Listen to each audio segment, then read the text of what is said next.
Hi, I'm Bill O'Reilly. Thanks for watching us tonight. The Cliven Bundy controversy, that is the subject of this evening's Talking Points memo. When the story broke about the feds going to Nevada to make a rancher pay grazing fees, my staff did what it always does. We researched and found out the facts, and those are these.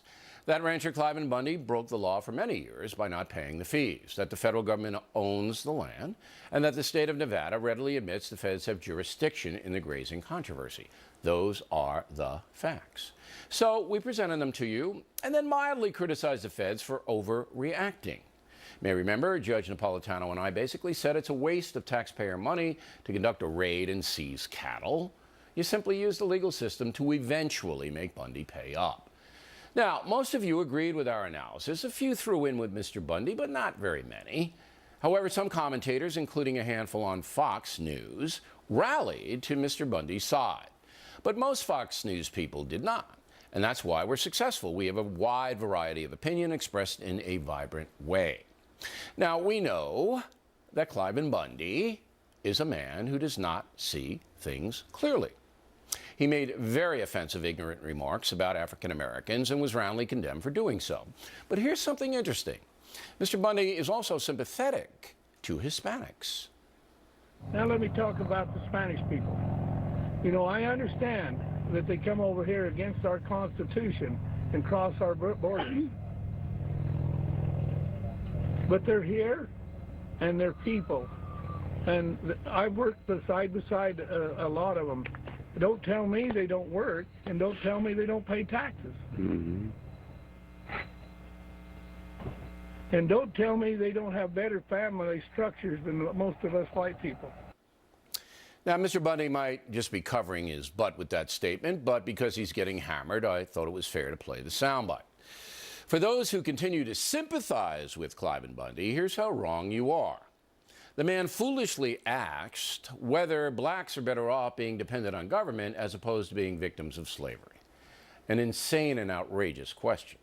The institution of slavery allowed murder, rape, child abuse, child abandonment, whippings, and other horrors beyond description. Those things were done by Americans who brutalized black human beings for decades. Millions of other Americans were killed or wounded to end slavery during the Civil War, so the anti-American loons who disparage the entire country to this day are misguided as well. But Cliven Bundy has no clue, none. And what he said should be condemned by every good person in the world. Bundy should also pay his rightful taxes, and he should thank God that he and his family were never subjected to what millions of black families have been subjected to.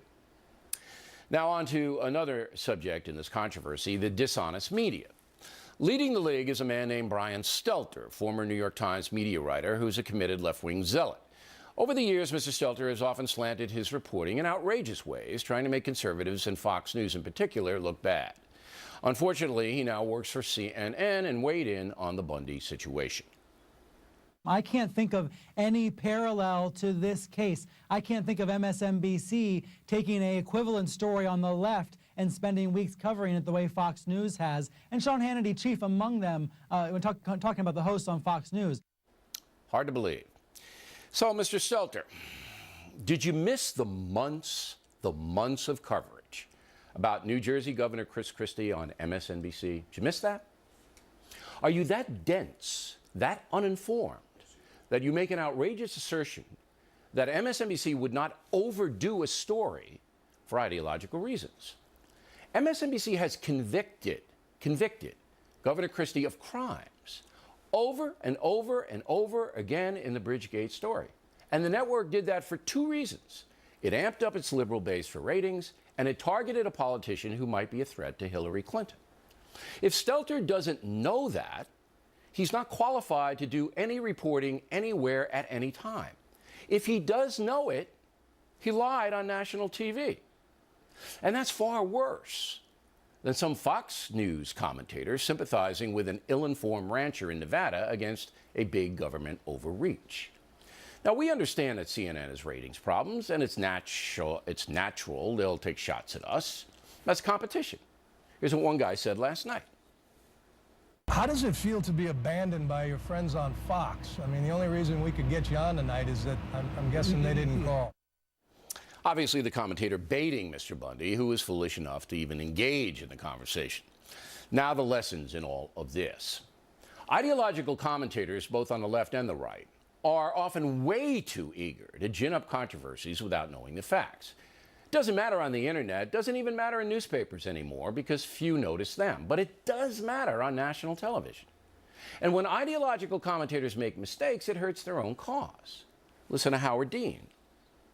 This is a huge gift to us because it falls into this stereotype that a lot of people already have about Republicans, and it's not fair. What happens is the media always picks up the most extreme example, whether it's the left or the right. This is an extreme example, and the right wing fell right into the trap that was set by Bundy. Governor Dean's correct, but believe me, there have been plenty of left-wing examples that parallel Cliven Bundy. Embracing and justifying the anarchists and the Occupy Wall Street movement is just one example. And how many far-left commentators did that? There comes a point when honest Americans have to step back from false idols.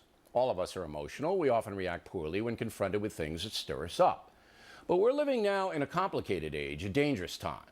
And there are many charlatans peddling garbage that hurt all of us in the long run. According to polls, most Americans feel the government's now intruding on their freedom. And objecting to that is legitimate. But you throw away any legitimacy when you jump to conclusions and do not investigate the overall situations. And that's what happened in the Cliven Bundy case. And it is a cautionary tale for all of us. And that's the memo. In a moment, our top story reaction from a conservative and from a liberal to the Talking Points memo. And later,